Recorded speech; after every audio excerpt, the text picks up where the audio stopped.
Hello friends, I'm Ruth with CoreStar Pilates, and today I'm going to teach you the rollover. It's one of my favorite exercises in terms of spinal movement. It's also the full exercise can be challenging for the core. And I'm going to show you a couple of variations so that we can kind of build our strength. This focuses more on kind of the lower part of those abdominal muscles to start the movement, but it also requires that control of those muscles to bring it back down. Let me show you. So starting on our back in a nice neutral alignment, we're going to start this exercise by coming into our imprint. So what I mean by that, if you put your thumb on the bottom ribs, the fingers on the hip bones, draw those 2 points a little closer together. You're going to feel your navel draw down toward the spine.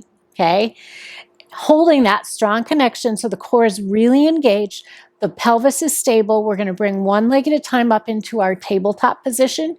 Those knees are right above the hips. Let's cross the ankles for this one.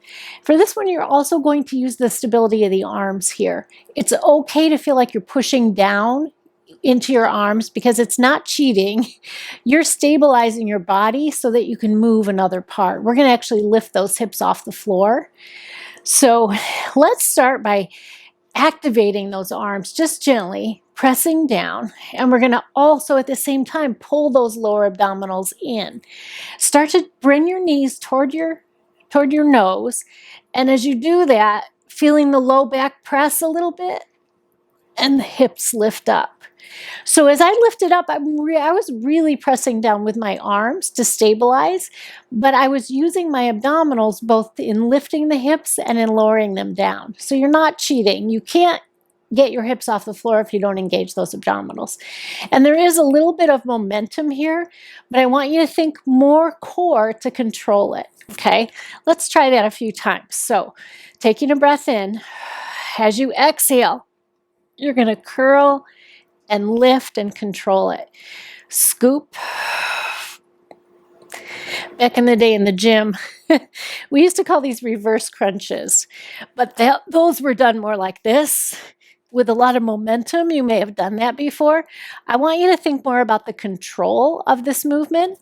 So you're going to engage, stabilize those shoulders, engage the core. See how slowly I'm lowering down?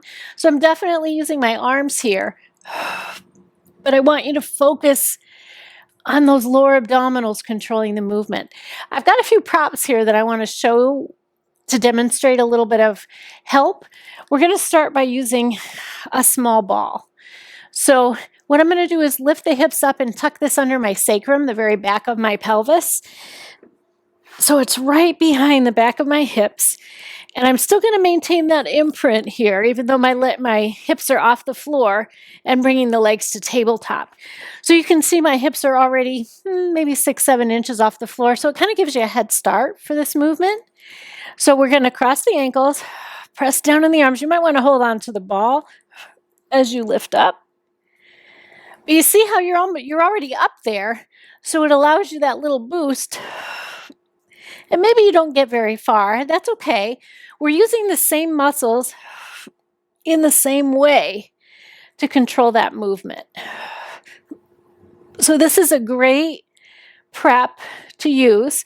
I'm going to demonstrate one other prop, a roller here, which is a little bit lower. That ball is maybe 10 inches tall and it squishes down to maybe 7 or 8. This is probably more like 6 inches. And what we're going to do is bring it underneath the pelvis in the same spot. It's a little firmer, so it's not going to sink down as much. So my hips aren't as high, but it's also a more stable, and it allows me to kind of press into it to lift up. Nicely controlling it on the way down. Bring it down slow and controlled. So those are a couple of ways that you can use a prop. All right, we're going to do the full exercise now, and this may take some working up to, but I want you to start with the prep that we just did and practice that for a while, and then eventually try this full exercise where you're bringing the legs up over the head. So what we're going to do is find our imprint again, bringing the legs to tabletop. We're going to start this one at a diagonal. So already my core is really challenged here. I'm going to lift the legs up. I'm pressing down into those arms. It's that same movement using the core to lift the legs up and over. So I'm in this pike position, and I'm going to lower the legs just a bit. I'm going to open them about the width of my hips, and I'm going to flex my feet. And from there, really using my core to slowly control releasing the spine down to the floor. So it's an inhale, an exhale, coming up and over, lower the legs, open and flex, and then inhale and exhale all the way out to the diagonal. Try that a few times. Scoop, lifting up and over, lower. This just gives you some nice length down the back of the body.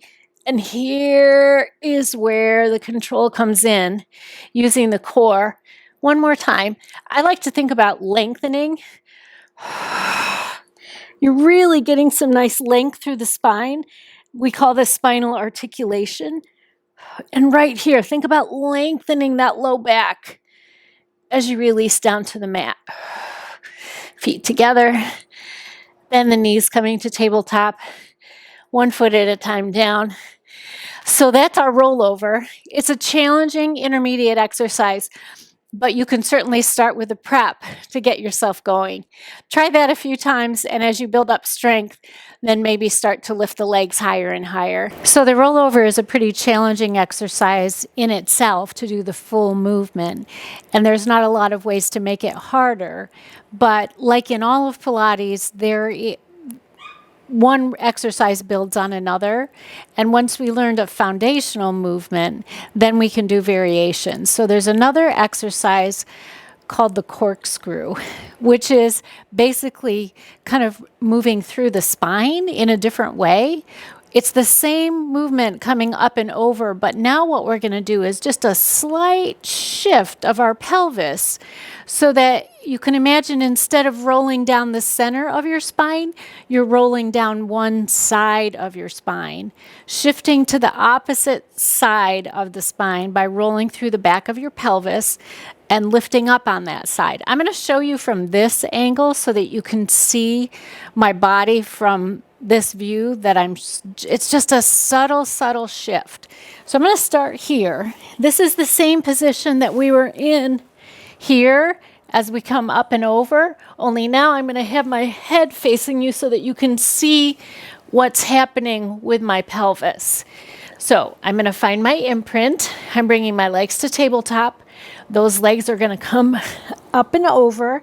What I'm going to do now is just a little subtle shift. I'm going to my right side and I'm rolling down the right side of my spine. So once I get down there, my legs are going to come out to the right on a bit of a diagonal. My left hip is off the floor and I'm going to roll through my pelvis. Now I'm on my left side. You can see I'm not too far over. I'm just a little bit off center, unweighting my right side and weighting more on my left side as I scoop and lift, coming up and over. And I'm going to shift over. I'm going to roll down. So it's just kind of a side to side movement. Back to center. I'm going to roll down the right. I'm just alternating, going from side to side.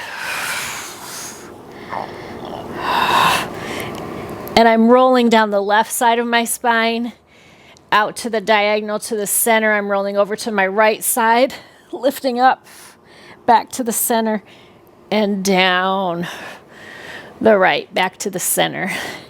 So that's a kind of a fun variation once you get the full rollover to be able to control it with the obliques, those muscles on the side of the waist, to kind of shift from side to side and control it. So give that one a try. So that's the rollover. Thank you so much for joining us. We would love to see your version of it. So if you feel like you've gotten it down, go ahead and film yourself, just a quick video with your phone. Find us on social media, CoreStarPilates.com. Tag us with the hashtag RealBodiesDoingPilates and go ahead and upload it to our social media. We'd love to see you. Thanks so much for joining us. We'll see you next time.